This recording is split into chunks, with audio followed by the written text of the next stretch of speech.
السلام علیکم دوستانو شیردل تخنیکی معلوماتي چینل ته خراغ زمونږ د نن ورځې ټاپک او موضوع دا څنګه کولی شو د ولټ د زیاتېدو او کمیدو په صورت کې د خپل وی اف ډي انورټر حفاظت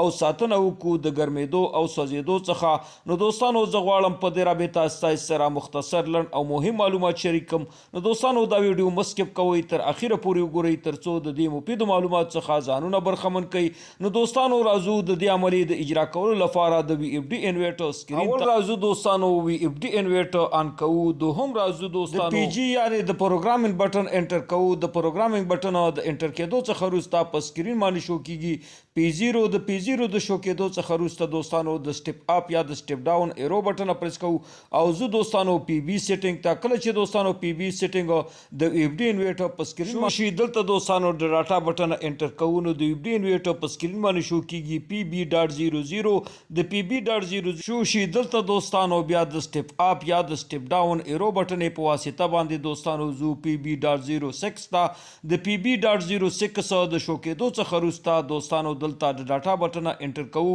د ډاټا بټن د انټر کېدو څخه دوستانو په سکرین باندې شو کیږي دوه آپشن چې یو 1 دی یعنی یو دی او بل دوستانو 0 یعنی 0 دی. دوستانو کچې تاسو غواړئ د خپل وی اف ډي انورټر حفاظت او ساتنه وکړئ د اور ولټیج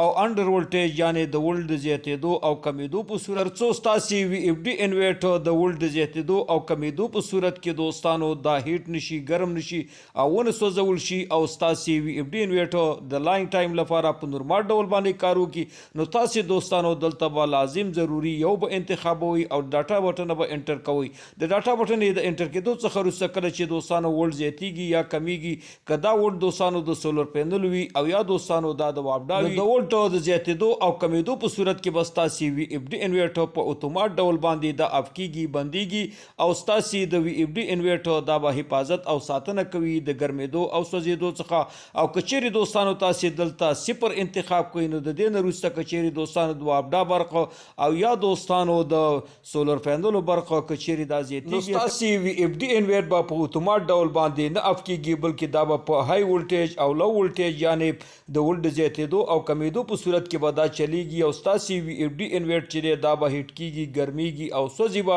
نو دلته دوستانو ستاسو د وی اف ډي انورټر د پروټیکشن او حفاظت او ساتنې لپاره پکار دي چې په دې پارامټر کې دوستانو تاسو یو انتخاب کوئ او د خپل وی اف ډي انورټر حفاظت او ساتنه زر هیټ کېدو او ګرمېدو څخه. دوستانو دا زموږ د نن ورځې ټاپک او موضوع چې د وی اف ډي انورټر د اور ولټیج او انډر ولټیج